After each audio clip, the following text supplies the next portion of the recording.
السلام عليكم ورحمة الله وبركاته.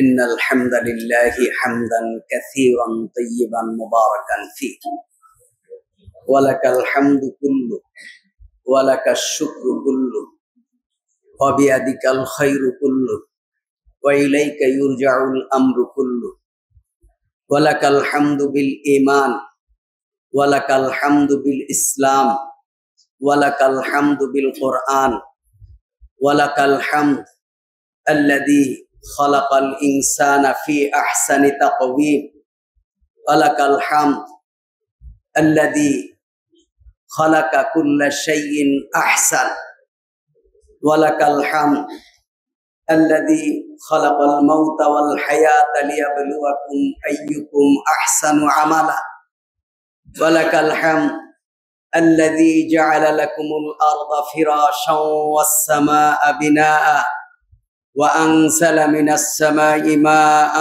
فأخرج به من الثمرات رزقا لكم فلا تجعلوا لله أندادا وأنتم تعلمون ولك الحمد الذي هدانا لهذا وما كنا لنهتدي لولا أن هدانا الله ونشهد أن لا إله إلا الله وحده لا شريك له ونشهد أن محمدا عبده ورسوله أما بعد عباد الله فإني أوصيكم ونفسي بتقوى الله ও আল্লাহর বান্দারা, আমি আমাকে এবং আপনাদের সকলকে তাকওয়া নীতি অবলম্বন করার জন্য নসিহত করছি। আল্লাহ তাআলার আবারও প্রশংসা করছি যে আল্লাহ সুবহানাহু ওয়া তাআলা দীর্ঘদিন পর উত্তরা কেন্দ্রীয় জামে মসজিদে আমাকে খুতবা দেওয়ার তৌফিক দান করেছেন এবং আমাদের সকলকে আল্লাহ সুবহানাহু ওয়া তাআলা তার বান্দা হিসাবে কবুল করেছেন। আমরা কালিমাতুশ শুকর আদায় করছি। আলহামদুলিল্লাহ, আল্লাহু আকবার কাবীরা ওয়ালহামদুলিল্লাহি কাসীরা সুবহানাল্লাহি বুকরাতান ওয়া আসীলা। আল্লাহুম্মা লাকাল হামদ কামা ইয়ানবাগি লিজালালি ওয়াজহিক ওয়া আযীমি সুলতানিক। আমাদের আমলকে পরিশুদ্ধ করার আগে আমাদের ঈমানকে পরিশুদ্ধ করা। আমাদের আমলের উপরে মেহনত চলে, কিন্তু ঈমানের উপরে মেহনত চলে না। এজন্য আমলকে পরিশুদ্ধ করার আগে ঈমানকে পরিশুদ্ধ করা, আর ঈমানকে পরিশুদ্ধ করার আগে ঈমান সম্পর্কে জ্ঞান অর্জন করা। কারণ জ্ঞান যদি না থাকে, ঈমানকে পরিশুদ্ধ আপনি করতে চাইলেও করতে পাবেন না। এজন্য ঈমানকে পরিশুদ্ধ করার আগে জ্ঞান অর্জন করা, ঈমান সম্পর্কে জ্ঞান, ঈমান ভঙ্গের কারণ, আকীদা সম্পর্কে জ্ঞান। আজকে আমরা আকীদা সম্পর্কে আমাদের কোনো পড়াই নেই, আকীদা সম্পর্কে আমাদের কোনো ভ্রুক্ষেপই নেই। আবার আমরা বলি কোরআন হাদিসে আকীদা বলতে কিছু নেই। নাউযুবিল্লাহ। আপনার কোনো আমল নেই, তেমন কোনো আমল আপনার জীবনে উল্লেখযোগ্য নেই, কিন্তু আপনার আকীদা মজবুত আছে, আপনার আকীদা ঠিক আছে, তাহলে আল্লাহ সুবহানাহু ওয়া তাআলা আপনাকে জান্নাত দিবেন। আর আপনার আমল আছে, আকীদা ঠিক নেই, আমলের মধ্যে শিরক আছে, তাহলে আপনার এই আমলের কোনো মূল্য আল্লাহ তাআলার কাছে নেই। আল্লাহর হাবিব সাল্লাল্লাহু আলাইহি ওয়াসাল্লাম বলছেন, মান মাতা লা ইউশরিক বিল্লাহ দাখালাল জান্নাহ। যে ব্যক্তি এমন অবস্থায় মারা গেছে যে আল্লাহর সাথে কাউকে শরীক করেনি, ফামান কানা ইয়ারজু লিকা রাব্বিহি ফালইআমাল আমালান সালিহা ওয়ালা ইউশরিক বিইবাদাতি রাব্বিহি আহাদা। তোমরা যদি আল্লাহর সাথে সাক্ষাৎ চাও তাহলে আমলে সালেহা করো এবং আল্লাহর ইবাদতের সাথে আর কাউকে শরীক করবে না।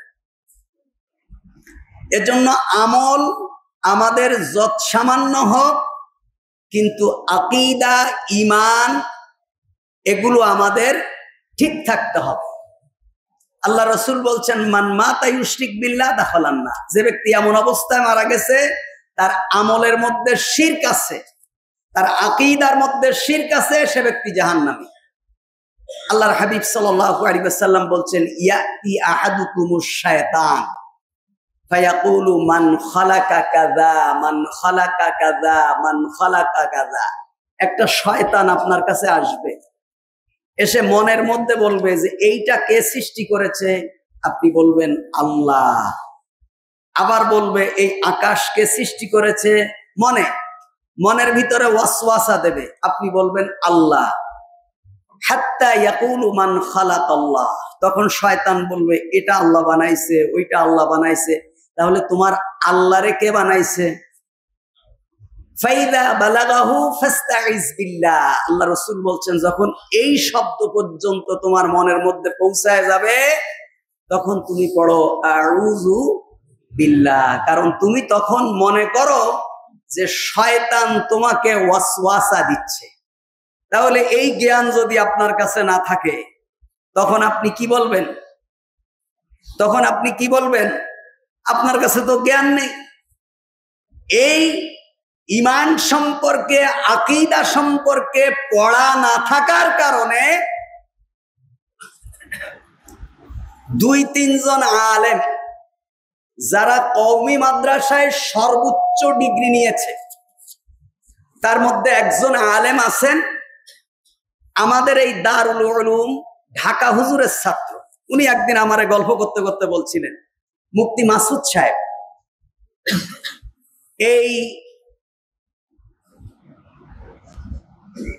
ডিওএসএস যেটা আছে মানিকদি, এখানে এক কওমি মাদ্রাসার মুহতামিম ছিলেন, মসজিদের ইমাম ছিলেন। উনি নাস্তিক হয়েছে, মুফতি মাসুদ। আপনারা জানেন না? মুফতি ইমরান একজন আছে যিনি এখন খুব পপুলার, কোরআনের হাফেজ, মাওলানা এবং মুফতি, এবং তার তেলাওয়াত, তার বাচন ভঙ্গি এবং তার পড়ার স্টাইল শত মাওলানার মধ্যে বাছাইকৃত। সে মসজিদের খতিব ছিলেন, চাঁদপুর এক মসজিদের খতিব ছিলেন। উনি এখন টুপি মাথায় দিয়ে, পাঞ্জাবি গায়ে দিয়ে, মুখে দাড়ি রেখে মুহাম্মাদুর রাসূলুল্লাহ সাল্লাল্লাহু আলাইহি ওয়াসাল্লাম এবং আল্লাহর কোরআনের বিরুদ্ধে ওপেন বক্তব্য দিয়ে যাচ্ছেন, নাস্তিক হয়েছে। কি কারণে? সব পড়া আছে কিন্তু আকীদা সম্পর্কে তাদের কোনো জ্ঞান নেই। আল্লাহ সম্পর্কে, আল্লাহর উলুহিয়াত এবং রুবুবিয়াত সম্পর্কে তাদের কোনো জ্ঞান নেই। এগুলো একেবারে দিবালোকের মতো পরিষ্কার। এটা কেউ গোপনে করছে, আমি আপনাদেরকে শুনালাম, আপনারা জানেন না, এমনটা না। এজন্য আমলকে পরিশুদ্ধ করার আগে আমাদের ঈমানকে পরিশুদ্ধ করা, আর ঈমানকে পরিশুদ্ধ করার আগে ঈমান সম্পর্কে জ্ঞান অর্জন করা। আমাদের দেশের মুসলমান আমরা যারা আছি, 5% মুসলমান সালাত আদায় করে না। কয় পার্সেন্ট? 5%। সবাই কি মুসলমান? 2% মানুষ কোরআনকে সহি শুদ্ধ করে পড়তে পারে না। অথচ নবীর নবুয়াতি শুরু হয়েছে কি দিয়ে? কোরআন দিয়ে। 2% মানুষ কোরআন সহি শুদ্ধ করে পড়তে পারে না। আজকে যারা নারী সংস্কার আইন যারা চাচ্ছে তারা কি মুসলিম, তাদের আইডি কার্ডে মুসলিম, তাদের পাসপোর্টে মুসলিম, তারা তাদেরকে মুসলমান হিসাবে পরিচয় দিচ্ছে। যারা কোরআন মানে এবং নবীর হাদিসকে অস্বীকার করে, আহলে কোরআন, তারা নিজেদেরকে কি দাবি করে? মুসলিম। কাদিয়ানি যারা খাতামুন নবিয়িন মানে না, তারা নিজেদেরকে কি দাবি করে? মুসলিম। তারা বলে যে আমরা যদি মুসলমান না হতাম তাহলে আমরা বাইতুল্লাহ যাই কেমনে? তাদের বক্তব্যে আছে, দেখবেন অনলাইনে। আমরা যদি মুসলমান না হতাম তাহলে আমরা বাইতুল্লাহ যাই কেমনে? আল্লাহ তো নিজেই বলেছেন কোন মুশরিকের জন্য বাইতুল্লাহ ওপেন করা হবে না, কোন মুশরিক বাইতুল্লাহ প্রবেশ করতে পারবে না। সুতরাং আমরা মুসলিম, আমরা মুশরিকও নই, কাফেরও নই। কাদের দাবি? কাদিয়ানীদের দাবি। যারা 18 বছরের আগে কোনো মেয়ের ছেলের বিবাহকে নাজায়েজ মনে করে, 10-12 বছর বয়সে কিংবা 18 বছরের নিচে ছেলে মেয়েদের মেলামেশা, একসাথে চলাফেরা করা, লিভ টুগেদার করা, পার্কে, হোটেলে, বন্দরে একসাথে থাকাকে যারা জায়েজ মনে করে, তারা কি মুসলমান না অমুসলিম? মুসলিম। তাহলে আমরা সেই ধরনের মুসলিম যারা মাজারে সিজদা দেয়, মাজারওয়ালার কাছে চায়, মাজারওয়ালা আমাদেরকে কিছু দিতে পারে বলে বিশ্বাস করে, তারা মুসলিম না অমুসলিম? তা এই ধরনের মুসলিম আমাদের কি হবে? যারা মাজার পূজা করে, মাজারওয়ালার কাছে চায়, তারা মূলত মুশরিক। তারা কি?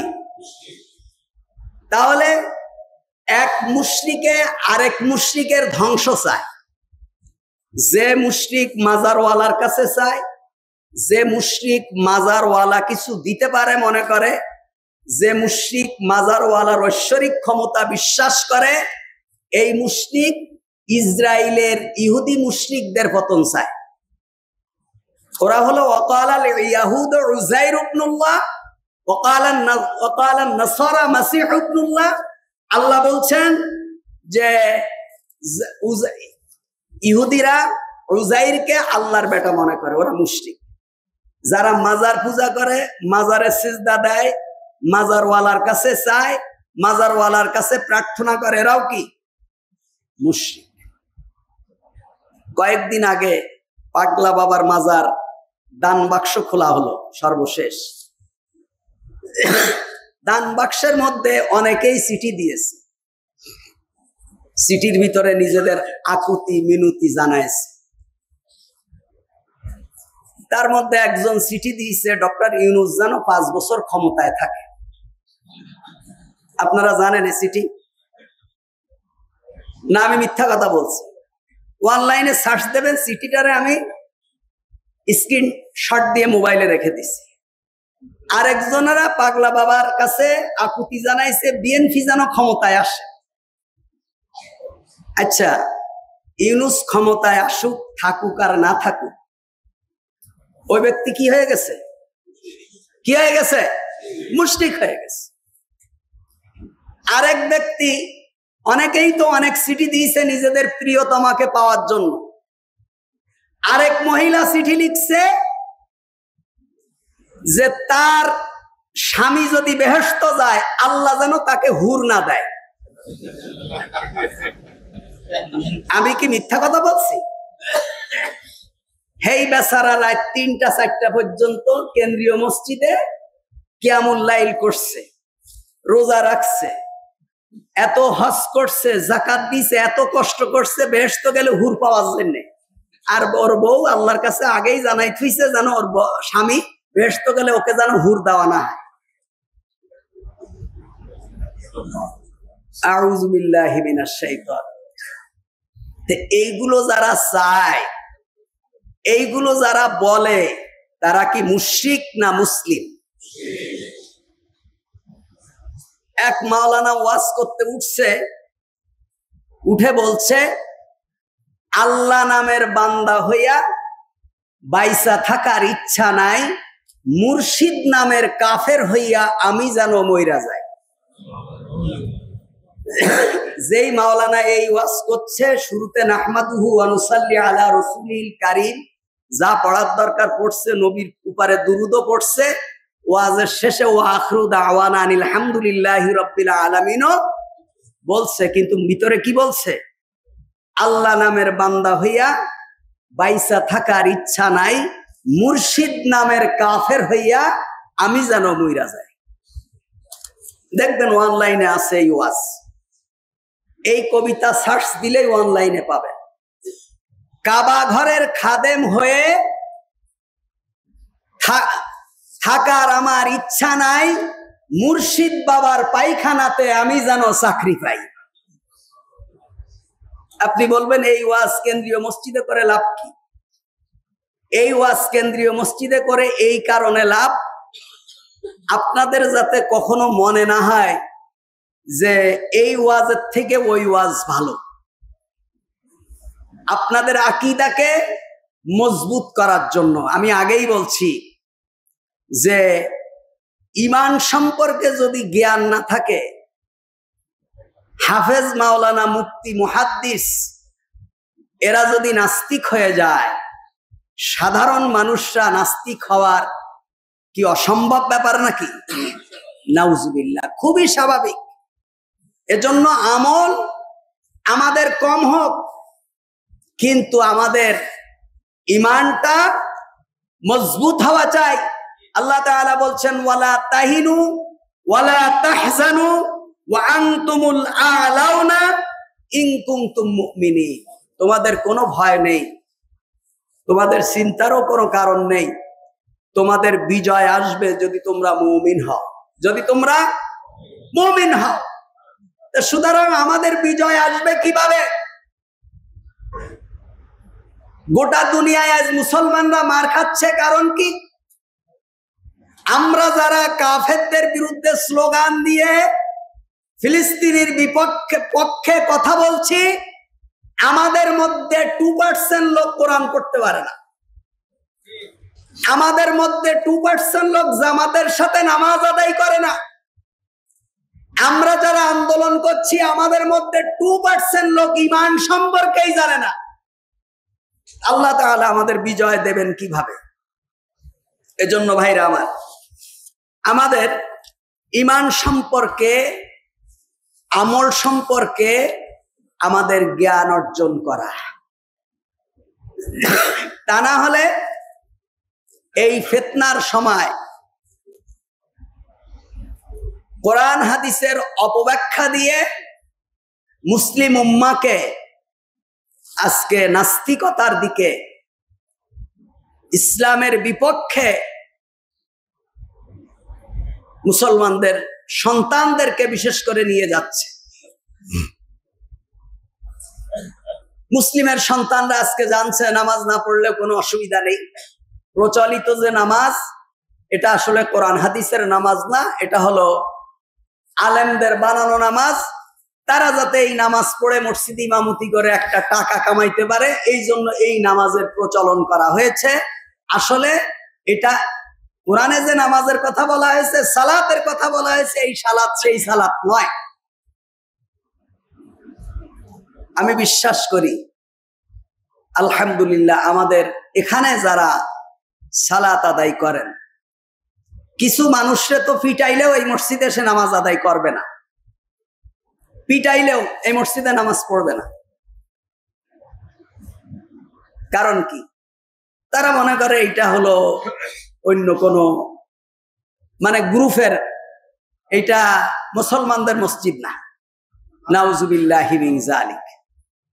আল্লাহ তাআলা মুসলিম উম্মাহকে ফিতনা থেকে বেঁচে থেকে কোরআন এবং সুন্নাহর উপরে প্রতিষ্ঠিত থাকার তৌফিক দান করুক, আমিন। আল্লাহ তাআলা বলছেন ফাযকুরুনি আযকুরকুম ওয়াশকুরু লি ওয়ালা তাকফুরুন। যদি তোমরা আমার জিকির করো তাহলে আমি আল্লাহ তোমাদের জিকির করব। সুবহানাল্লাহ। ওয়াশকুরু লি, এবং তোমরা আমার শুকর আদায় করো। আমি আল্লাহ তাআলা তোমাদেরকে যে নেয়ামত দিয়েছি, খালাকালাকুম মা ফিল আরদি জামিআ, পৃথিবীর সব কিছু তোমাদের জন্য বানিয়েছি, আমার শুকর আদায় করো। ওয়ালা তাকফুরুন, এবং আমার কুফরি করো না, আমার নাফরমানি করো না। কাইফা তাকফুরুনা বিল্লাহি ওয়া কুনতুম আমওয়াতান ফাহইয়াকুম সুম্মা ইউমীতুকুম সুম্মা ইউহয়িকুম সুম্মা ইলাইহি তুরজাউন। আল্লাহ বলছেন তোমরা কিভাবে আমার অস্বীকার করো, কিভাবে আমার সাথে কুফরি করো। ওয়া কুনতুম আমওয়াতান, অথচ তোমরা মৃত্যু ছিলে। ফাহইয়াকুম, আমি তোমাদেরকে জীবিত বানিয়েছি। এই জীবিতর পরে তোমাদেরকে আবার আমি আল্লাহ মেরে ফেলবো, আবার কিয়ামতের দিন আমি তোমাদেরকে উঠাবো। সুবহানাল্লাহ। সুতরাং কিভাবে আমাকে অস্বীকার করো, আমাকে বাদ দিয়ে গায়রুল্লাহকে সিজদা করো কিভাবে, আমাকে বাদ দিয়ে গায়রুল্লাহর কাছে চাও কিভাবে, আমাকে বাদ দিয়ে গায়রুল্লাহর শরণাপন্ন হও কিভাবে। আমি আল্লাহ খালাকালাকুম মা ফিল আরদি জামিআ, সবকিছু আমি আল্লাহ বানিয়েছি তোমাদের জন্য। তাহলে আল্লাহ শর্ত দিয়েছেন কি? ফাযকুরুনি, যদি এই শর্ত, যদি তোমরা আমার জিকির করো আমি আল্লাহ তোমাদের জিকির করব। নবী করিম সাল্লাল্লাহু আলাইহি ওয়াসাল্লাম বলছেন যে কেউ যদি আল্লাহর দিকে এক বিগত আসে, আল্লাহ তাআলা তার দিকে এক হাত ছুটে আসে। সুবহানাল্লাহ। কেউ যদি আল্লাহর দিকে হেঁটে আসে, আল্লাহ সেই বান্দার দিকে দৌড়ায় আসে। সুবহানাল্লাহ। আল্লাহ শর্ত দিয়েছেন যদি তোমরা আমার জিকির করো। ফিকহে উসুলের একটা কায়দা হলো ইজা ফাতাশ শর্ত ফাতাল মাশরুত, যদি শর্ত অনুপস্থিত থাকে শর্তাধীন বিষয়ও অনুপস্থিত থাকে। যদি শর্ত অনুপস্থিত থাকে শর্তাধীন বিষয়ও অনুপস্থিত থাকে। আপনি যদি এই মসজিদে আসেন খুতবা শুনতে পারবেন, আপনি যদি না আসেন বাড়ি যে শুনায় আসবো নাকি আমি? আল্লাহ বলছেন ইন তানসুরুল্লাহ ইয়ানসুরকুম, যদি তোমরা আমাকে সাহায্য করো আমি তোমাদেরকে সাহায্য করব। আল্লাহ শর্ত দিয়েছেন। তা শর্ত যদি অনুপস্থিত থাকে শর্তাধীন বিষয় অনুপস্থিত থাকে, যেমন নামাজের জন্য শর্ত কি? অজু করা, অজু না হলে নামাজ হবে না। ফরজ রোজার জন্য শর্ত কি? ফজরের শবে সাদেকের আগে নিয়ত করা। যদি কেউ শবে সাদেকের আগে নিয়ত না করে তাহলে তার ফরজ রোজা হবে না। এগুলো হলো শর্ত। এই শর্ত যদি অনুপস্থিত থাকে শর্তাধীন বিষয় অনুপস্থিত থাকে, তা কোনো বান্দা যদি আল্লাহকে না ডাকে, আল্লাহর জিকির না করে, তাহলে আল্লাহ তাআলাও সেই বান্দার জিকির করে না। তাফসিরে তাবারিতে সাহাবী এবং তাবেঈগণ বলেন সকল প্রকার ইবাদত এবং আনুগত্য এই আয়াতের সাথে সংশ্লিষ্ট। অর্থাৎ যত ইবাদত এবং আনুগত্য আছে এগুলোই হলো ফাযকুরুন, তোমরা আমার জিকির করো। আল্লাহর জিকির করা, আল্লাহর আনুগত্য করা এবং আল্লাহর ইবাদত করা। তাহলে আল্লাহ বলছেন যদি তোমরা আমার জিকির করো আমি তোমাদের জিকির করব। বান্দার জিকির কি? বান্দার জিকির হলো আল্লাহ তাআলার হুকুম মেনে নেওয়া, আল্লাহ তাআলার আনুগত্য করা, আল্লাহ তাআলার ইবাদত করা। আর আযকুরুকুম, আমি তোমাদের জিকির করব। আল্লাহর জিকির কি?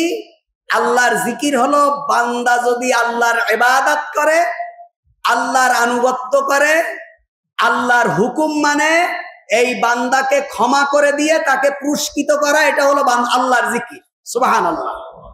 তাহলে বান্দার জিকির আল্লাহর ইবাদত করা, আর আল্লাহর জিকির হলো বান্দাকে ক্ষমা করে দিয়ে তাকে পুরস্কৃত করা।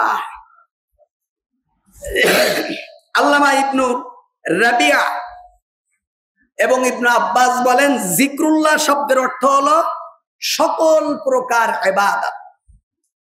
আল্লাহর জিকির মানে কি? সকল প্রকার ইবাদত আল্লাহর জিকির। প্রখ্যাত সাহাবী উম্মে দারদা রাদিয়াল্লাহু তাআলা আনহা বলেন, ফাইন সাল্লাইতা ফাহুয়া মিন যিকরিল্লাহ। তুমি যে নামাজ পড়ো এটা কার জিকির? আল্লাহর জিকির। ওয়াইন সুমতা ফাহুয়া মিন যিকরিল্লাহ। আর যে রোজা রাখা হয় সেটাও কি? আল্লাহর জিকির। ওয়া কুল্লু খাইরিন তা'মালুহু ফাহুয়া মিন যিকরিল্লাহ। প্রত্যেকটি কল্যাণ কাজ যা তুমি সম্পাদন করো সবগুলো কি? আল্লাহর জিকির। আপনি একজনের সাথে হেসে কথা বলবেন, এটা কার জিকির? আল্লাহর জিকির। নবী করিম সাল্লাল্লাহু আলাইহি ওয়াসাল্লাম বলছেন, তুমি কোনো ভালো কাজ করতে পারছো না, একজনের সাথে হেসে কথা বলো। সুবহানাল্লাহ। এটাও কি? জিকির। আপনি যে সদকা করছেন, দান করছেন, যত ভালো কাজ আছে সমস্ত ভালো কাজ আল্লাহর জিকির। অকুল্লু শাররিন তাজতানিবু ফাহুয়া মিন যিকরিল্লাহ।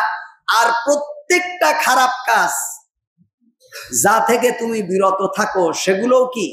আল্লাহর জিকির। আপনি সুযোগ থাকা সত্ত্বেও হারাম খান না, সুযোগ থাকা সত্ত্বেও সুদ খান না, সুযোগ থাকা সত্ত্বেও আপনি ঘুষ খান না, সুযোগ থাকা সত্ত্বেও আপনি ব্যভিচার করেন না, সুযোগ থাকা সত্ত্বেও কোনো অন্যায়ের সাথে আপনি আতাত করেন না। এর মানে কি? কার ভয়ে করেন না? আল্লাহর ভয়ে করেন না। এটা হলো আল্লাহর জিকির। সুবহানাল্লাহ। তার মানে কি? আমরা যেটাকে জিকির মনে করি, শুধু মসজিদে বসে বসে আল্লাহ আল্লাহ করা, এটাই জিকির না, বরং প্রত্যেকটি ভালো কাজ আমরা যেটা করি সবগুলো কার জিকির? আল্লাহ সুবহানাহু ওয়া তাআলার জিকির। তাবিঈ সাইদ বিন জুরাইর 95 হিজরিতে ওনার জন্ম। উনি বলছেন, আয-যিকরু তাআতুল্লাহ। জিকির হলো আল্লাহর আনুগত্য করা, আল্লাহর হুকুম মেনে নেওয়াটাই জিকির। আল্লাহর হুকুম মেনে নেওয়াটাই জিকির। ফামান আতা আল্লাহ ফাকাদ যাকারা আমান লাম ইউতি'হু ফালাইসা বিযাকিরিল্লাহ। আর যে ব্যক্তি আল্লাহর আনুগত্য মানে না, আল্লাহর আনুগত্য করে না, সে ব্যক্তি আল্লাহর জিকির করে না। তা আপনার নামাজ নেই, রোজা নেই, তারপরে হলো আপনার হালাল হারামের ব্যাজ বিবেচ্য নেই, পর্দা নেই, কোনো কিছু নেই, কিন্তু আপনার জিকির আছে। তার মানে কি? আপনি আল্লাহর জাকিরিনদের মধ্যে আপনি শামিল নয়, আপনি জিকিরকারীদের মধ্যে শামিল নয়। ওয়াইন আকসারাত তাসবিহ ওয়া কিরাআতুল কোরআন। যদি আপনি সারা দিন বসে বসে সুবহানাল্লাহ ওয়ালহামদুলিল্লাহ ওয়ালা ইলাহা ইল্লাল্লাহ জিকির করেন, কোরআন তেলাওয়াত করেন, কিন্তু আপনি সুদ ছাড়তে পারেননি, আপনি ঘুষ ছাড়তে পারেননি, অন্যের সম্পদ দখল করা ছাড়তে পারেননি, আপনি মিথ্যা কথা ছাড়তে পারেননি, আপনি হারাম খাওয়া বর্জন করতে পারেননি, হারাম শোনা বর্জন করতে পারেননি, কোরআনের বিরুদ্ধাচারণ করাকে আপনি বর্জন করতে পারেননি, তার মানে হলো আপনি সমস্ত খারাপ কাজের মধ্যে আছেন। আবার আপনি তাসবিহও পড়েন, কোরআন তেলাওয়াতও করেন, কোরআন খতমও দেন, আপনি জিকিরকারী নয়, আপনি আল্লাহ তাআলার জিকিরকারী নয়। এজন্য প্রত্যেকটা জীবনের প্রত্যেকটা কাজ আল্লাহ তাআলার হুকুম মতন করাটাই আল্লাহ তাআলার জিকির। তাবি খালিদ ইবনে আবি ইমরান উনি বলছেন কি, মান আতা আল্লাহ ফাকাদ যাকারাল্লাহ। যে ব্যক্তি আল্লাহর আনুগত্য করে সে আল্লাহর জিকির করে। সুবহানাল্লাহ। আপনি আল্লাহর হুকুম মানবেন মানেই আল্লাহর জিকির করবেন। জিকিরের মজলিস কায়েম করা লাগবে না। একসাথে বসে পীর সাহেব হুজুরের ওজিফা মতো আপনার জিকির না করলেও যদি আপনি আল্লাহর হুকুম মানেন, তাহলে আল্লাহর জাকিরিনদের মধ্যে আপনি শামিল হবেন। ওয়াইন কল্লাত সালাতুহু ওয়া সিয়ামুহু, যদি আপনার নামাজ কম হয় এবং আপনার রোজা কম হয়, অর্থাৎ আপনি যদি নফল সালাত কমও পড়েন, নফল সিয়াম কমও রাখেন, কিন্তু যদি আপনি আল্লাহর হুকুম মানেন, আল্লাহ তাআলার যে ফরজ এই বিধানটাকে যদি আপনি মেনে নেন, তাহলে আপনি আল্লাহর জিকিরকারীর মধ্যে শামিল হবেন। ওমান আসাল্লাহ ফাকাদ নাসি আল্লাহ, আর যদি আপনি আল্লাহর অবাধ্য হন, আল্লাহকে ভুলে যান, আল্লাহর অবাধ্য হন, তাহলে আপনি জিকিরকারী নয়, বরং আপনি আল্লাহকে ভুলে গিয়েছেন, আল্লাহর স্মরণকারী আপনি নয়। ওয়াইন কাসুরাত সালাতুহু ওয়া তিলাওয়াতুল কোরআন, যদিও আপনার ভিতরে সালাত থাকে, তাহাজ্জুদের নামাজ পড়েন, কিন্তু আল্লাহর হুকুম মানেন না। আপনি তাহাজ্জুদের নামাজ পড়েন, কিন্তু আপনি এই আকীদার ওপর বিশ্বাস করেন যে এই মডার্ন যুগে, এই আধুনিক যুগে আল্লাহর কোরআন বিধান আইন অচল। নাউজুবিল্লাহ। আপনি কোরআন সালাত আদায় করেন, কিন্তু আপনি মানেন যে এই সময়ের ভিতরে আল্লাহ তাআলার যে বিধান চুরি করলে হাত কেটে দিতে হবে, এটা হলো অপ্রাসঙ্গিক, এটা মানা যাবে না। আপনি নামাজ, তাহাজ্জুদের নামাজ পড়েন, আপনি 5 ওয়াক্ত সালাত পড়েন, আপনি জিকির করেন, আপনি কোরআন তেলাওয়াত করেন, কিন্তু আপনি বিশ্বাস করেন যে আমরা শ্রম দিয়ে টাকা কামাই, আর নারীরা পতিতায় তাদের যৌনাঙ্গ বিক্রি করে টাকা কামায়, দুটোই তো শ্রম। এইটাকে যদি শ্রমের মর্যাদা দেওয়া যায়, ওইটাকে দিলে অসুবিধা কোথায়? এই কথা যদি আপনি বিশ্বাস করেন, তাহলে আপনি আল্লাহর আনুগত্যকারীদের সাথে আপনি শামিল হলেন না। সুতরাং খবরদার, কোরআনুল কারীমের আয়াতের বিপক্ষে আপনি যে দল, যে গোষ্ঠী, যেই মতবাদ, যেই ফেরকার লোক হন না কেন, যদি আপনি বিশ্বাস করেন যে আমি মুসলমান, কবরের আযাব সত্য, জাহান্নাম সত্য, পরকালীন জীবনে আমাকে আল্লাহর সামনে উঠতে হবে, এই কথার উপর যদি আপনি বিশ্বাস করেন, কোরআনের আয়াতের বিপক্ষে এমন কোন হুকুমের পক্ষে আপনি দাঁড়ালে আপনি আর মুসলমান থাকবেন না।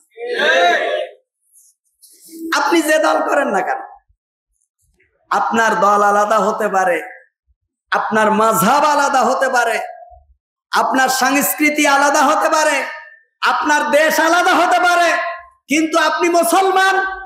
আপনি কখনো এই কথার উপর বিশ্বাস করতে পারেন না, এবং এই কথার উপরে আপনার সম্মতি থাকতে পারে না যে আল্লাহর কোরআনের বিপক্ষে কিংবা আল্লাহর কোরআনের আইন এই সমাজে এখনকার যুগে অচল, এটা আপনি বিশ্বাস করতে পারেন না।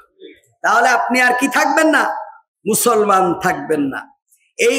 এই হাদিসের ব্যাখ্যায় আব্দুর রউফ মানাবি তিনি বলেন, এ থেকে বোঝা যায় জিকিরের হাকিকত হলো আল্লাহর হুকুম, আল্লাহর আদেশ পালন করা, এটাই হলো জিকিরের হাকিকত।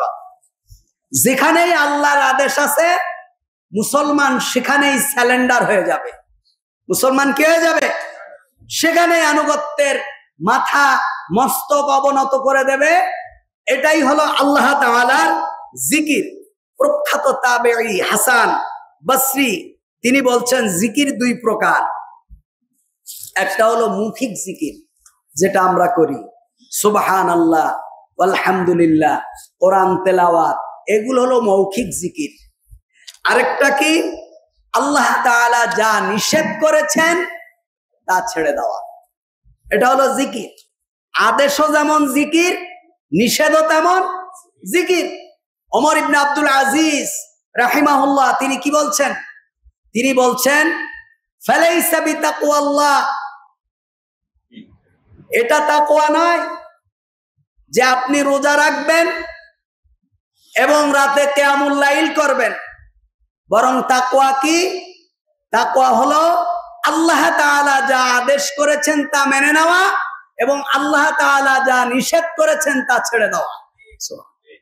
রাসূল সাল্লাল্লাহু আলাইহি ওয়াসাল্লাম যা আদেশ করেছেন এটা যেমন সুন্নাত, রাসূল সাল্লাল্লাহু আলাইহি ওয়াসাল্লাম যা নিষেধ করেছেন সেটাও কি সুন্নাত। রাসূল সাল্লাল্লাহু আলাইহি ওয়াসাল্লাম যা করেছেন সেটাও যেমন সুন্নাত, রাসূল সাল্লাল্লাহু আলাইহি ওয়াসাল্লাম যা করেননি সেটাও কি সুন্নাত। অনেকে দেখেন বলবে এটা যে রাসূল করতে নিষেধ করেছেন কোথায় আছে? যেটা করেনি এটাই তো নিষেধ, যেটা করেনি এটাই নিষেধ। তারপরে তাবেঈ বেলাল ইবনে সাদ বলেন জিকির দুই প্রকার। এক নম্বর হলো জিহ্বার জিকির, আরেকটা হলো হালাল হারাম এর বিধি নিষেধ, এটাও জিকির। আপনি শুয়োরের মাংস খাবেন না, এটা কি আল্লাহর জিকির। আপনি যে খাচ্ছেন না, কেন খাচ্ছেন না? আল্লাহর ভয়ে খাচ্ছেন না, আল্লাহ নিষেধ করেছে তাই, এটাও আল্লাহর কি জিকির। আপনি গরুর মাংস খাচ্ছেন, কেন খাচ্ছেন? আল্লাহ তাআলার নির্দেশ আছে এ কারণে খাচ্ছেন, এটাও কি। তাহলে খাওয়াটাও যেমন জিকির, না খাওয়াটাও জিকির।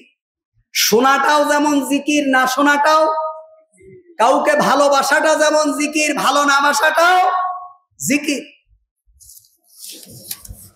এইভাবে আল্লাহ তাআলার আদেশ এবং নিষেধ পালন করাটাও জিকির। সালাত আদায় করা কি?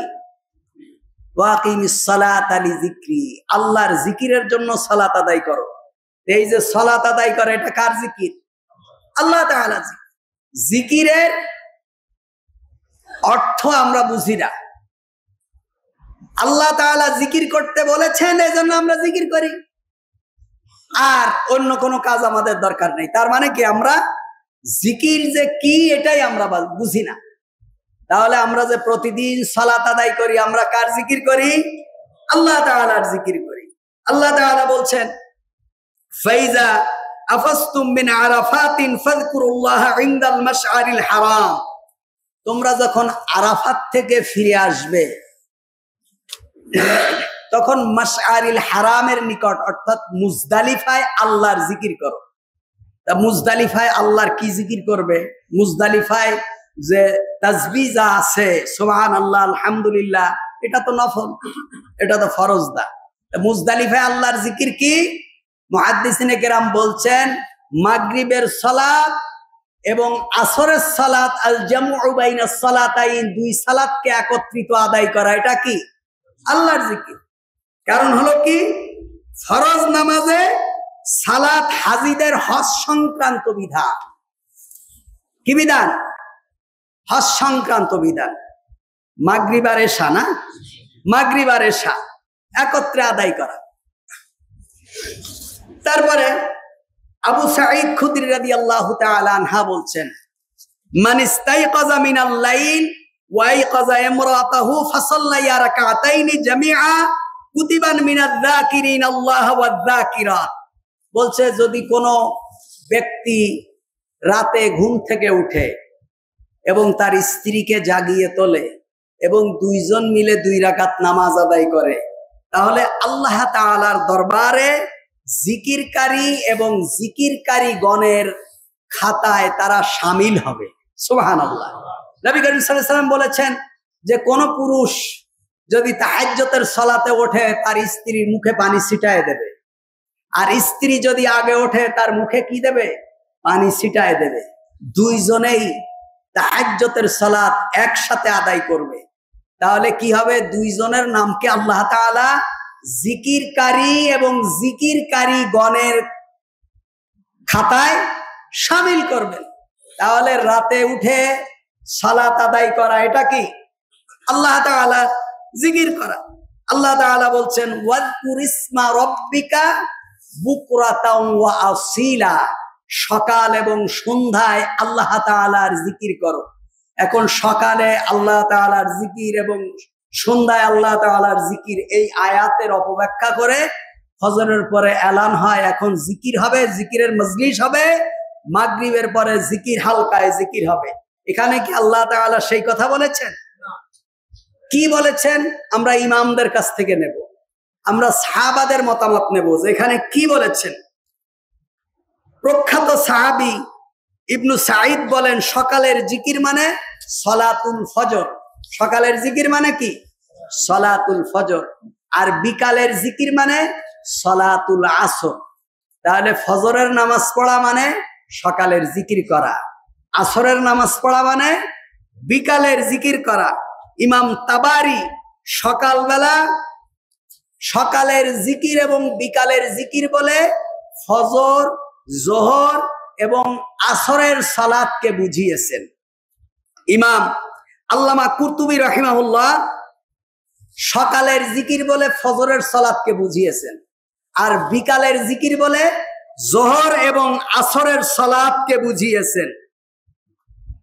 তাফসিরে জালালাইনের ভিতরেও এটা এসেছে, সকাল এবং বিকালের জিকির মানে ফজর, জোহর এবং আসরের সালাত।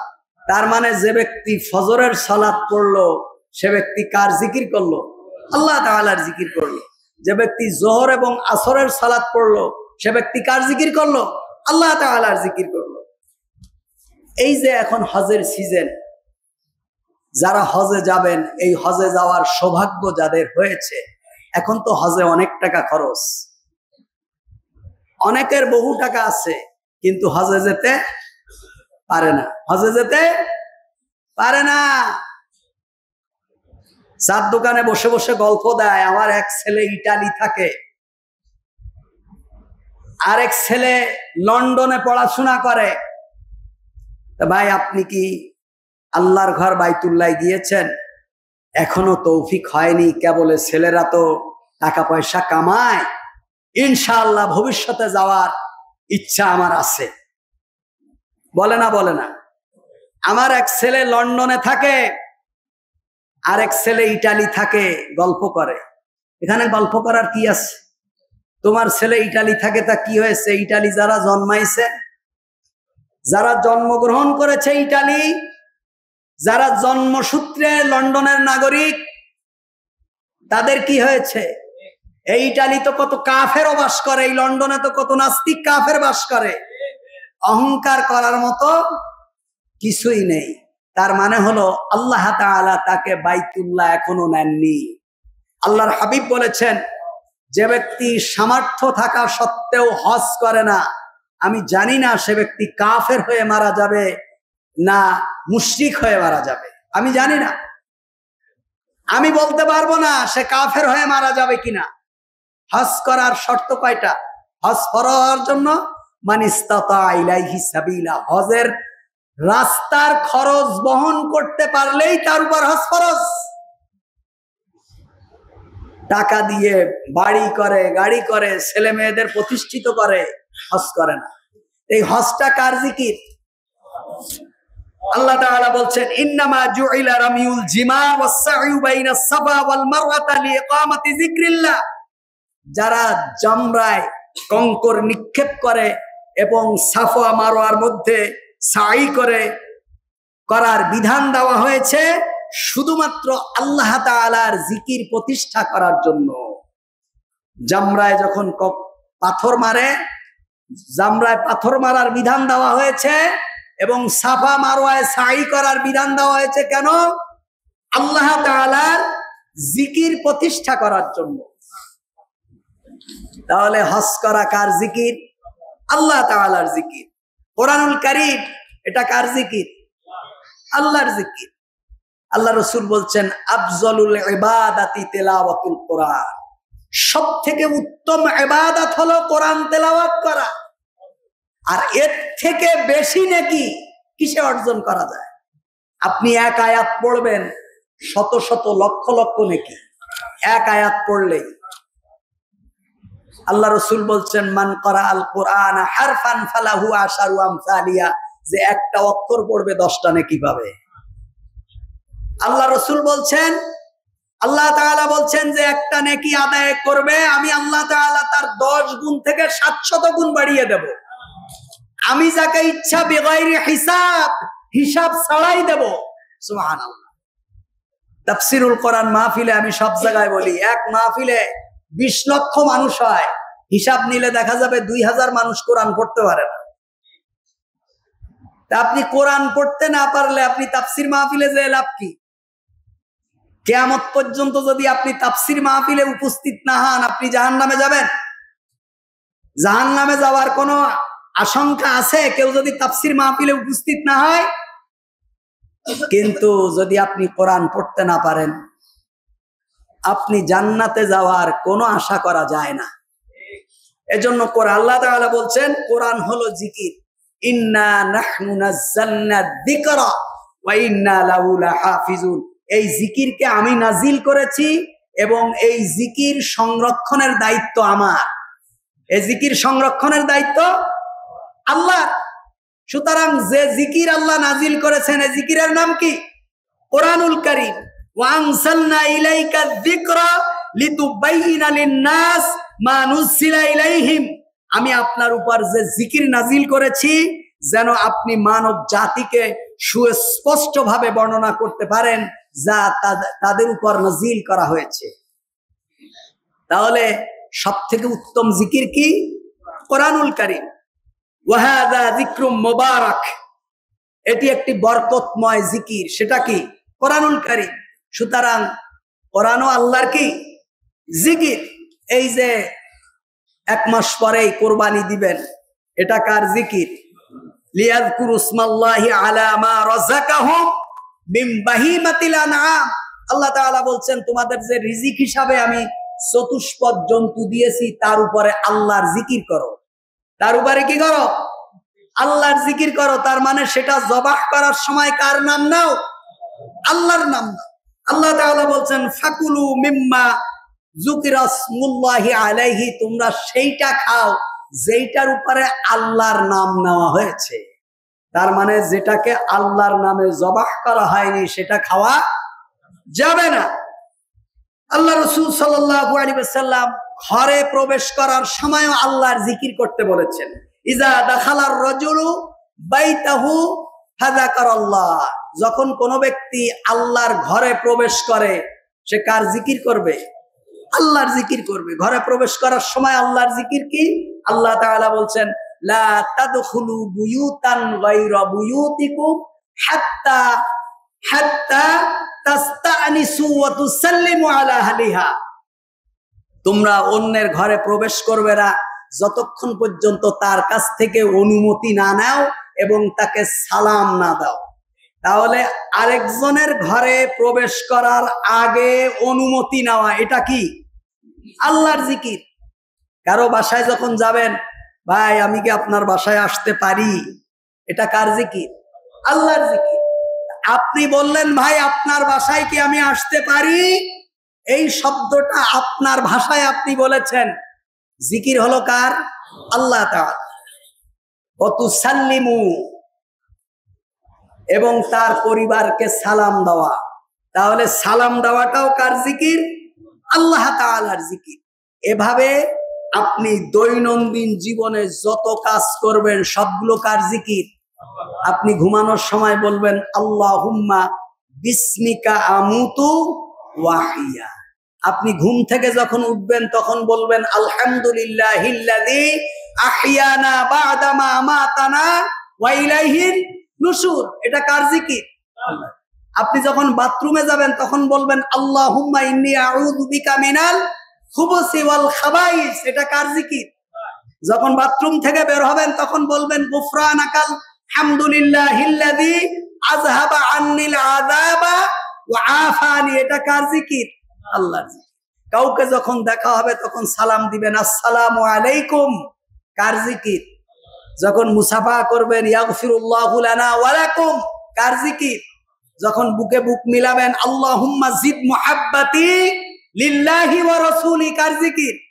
আল্লাহর জিকির। কাউকে যখন ভালোবাসবেন আল্লাহর জন্য, এটা কার জিকির? কাউকে যখন ঘৃণা করবেন আল্লাহর জন্য, এটা কার জিকির? কাউকে যখন দিবেন আল্লাহর জন্য, এটা কার জিকির?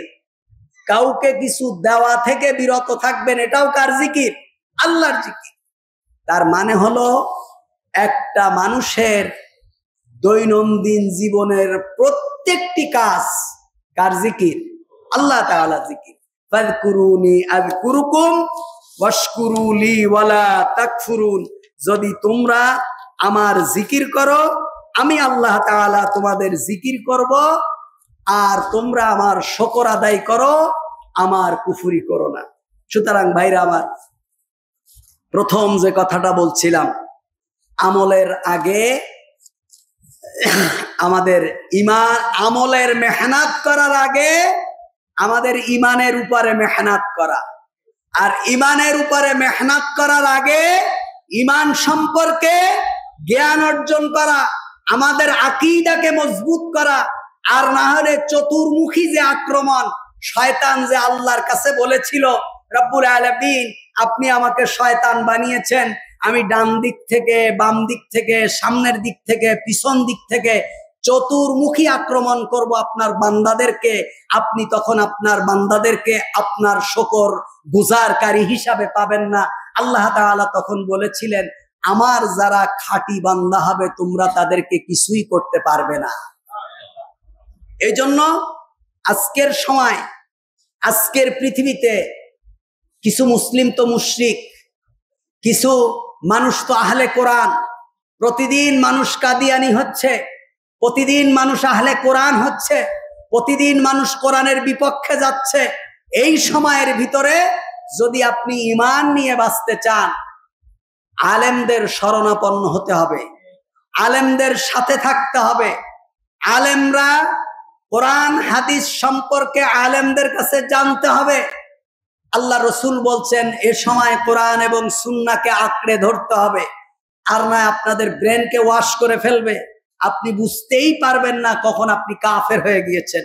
আমি তো আপনাদেরকে বলেছি, চোখের সামনে বড় বড় মাওলানা, মুফতি, মুহাদ্দিস, তারা মসজিদে ইমামতি করেছে, মাদ্রাসার মুহতামিমের দায়িত্ব পালন করেছে, তারা তাসলিমা নাসরিনের পায়ে ধরে সালাম দিয়ে তারা নাস্তিক হয়ে গেছে, এবং তারা কোরআনের বিপক্ষে এখন একেবারে প্রকাশ্যে তারা ঘোষণা দিচ্ছে।